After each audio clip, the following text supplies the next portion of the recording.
This is the Scarcity Studios YouTube channel. Please don't forget to like, comment, share and subscribe. This is a breaking news story coming from here in Birmingham. Police initially wrote a statement to say that a 12-year-old boy had been stabbed in Birmingham yesterday on the 21st of January 2025. The boy was attacked near Scribers Lane in Hall Green at around 3:15 and he was taken to hospital. Police were looking for anybody that was in the local area and telling them to get in touch. Joe Davenport for the Major Crime Unit said, "We're urgently reviewing CCTV and speaking to witnesses as we work to understand what occurred and why and who is responsible. If you were in the area at the time and seen what happened, they urged anybody to get in touch." This story later developed and it became a murder inquiry. The 12-year-old boy sadly lost his life and a 14-year-old boy was arrested at the scene shortly after. And doctors did everything they could to save his life, but sadly it wasn't enough. They were continuing to appeal for information and the family have been informed and were being supported by specially trained police. And tributes had flooded in for the boy on social media, but he's yet to actually be named. But some people have said they went to school with him, he was a nice child, there was no reason as to why they believed that he should have been targeted, and flowers were also left at the scene. And the local councillor, Timothy Huxtable, has contacted the police to inform them about all the CCTV cameras in the local area that may be able to help with the investigation. There was 2 cordons in place. They ran under a little railway bridge and part of the road near this bridge in Rowney Court was also sealed off. There was 1 police van and a police officer that were guarding the cordon and a bunch of flowers were recently laid down. So this is still very early in the investigation and I want to send my condolences to the family and friends of the victim who is only, as we said, 12 years old. This is one of the youngest cases I think I've ever covered on the channel. So we'll definitely keep you updated on this developing story and please don't forget to turn your notifications on to stay updated and follow on social media as well at Scarcity Studios.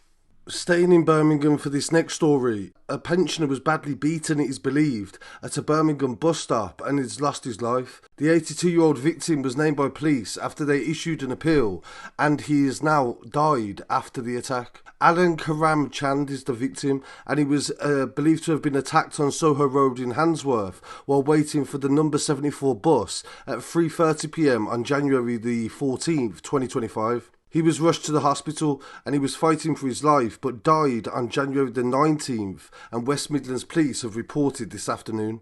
His relatives have been supported by the police and a 43-year-old man was previously charged with wounding and appeared in court on January the 18th. He was remanded in custody to appear at Birmingham Crown Court on the 14th of February. Police are now reviewing the charges in conjunction with the developments of the case. So this will mean whether they should upgrade the charge from wounding to obviously murder or manslaughter or something along them lines. A post-mortem examination to establish the cause of death was due to be held in the coming days, and the police are also urging anybody with any information to come forward.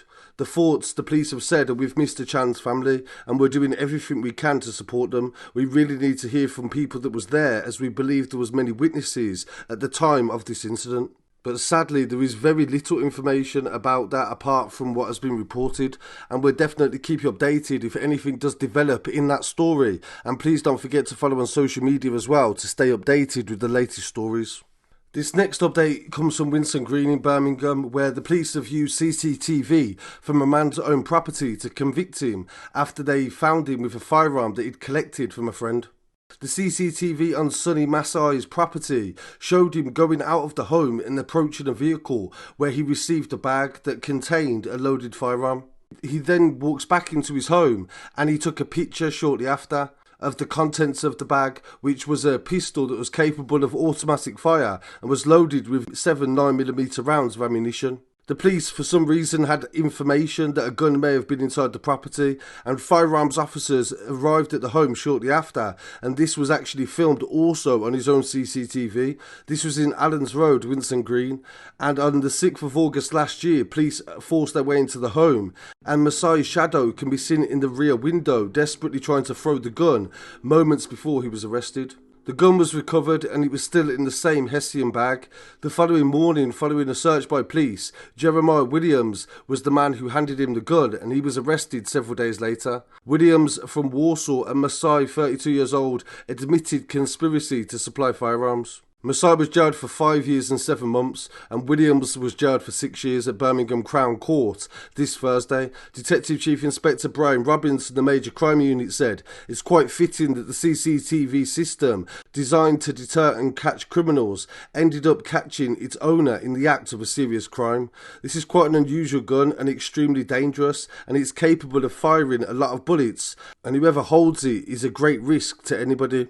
The court has recognised the seriousness of the type of weapon and reflected it in the sentences. Those involved in the supply of serious firearms can expect lengthy sentences.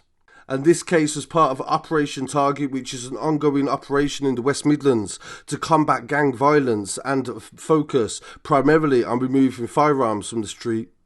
So really appreciate you joining me for these updates, and please don't forget to like, comment, share and subscribe. I'll be back again very shortly with some more news from around the UK and the world. Please don't forget to follow for more updates.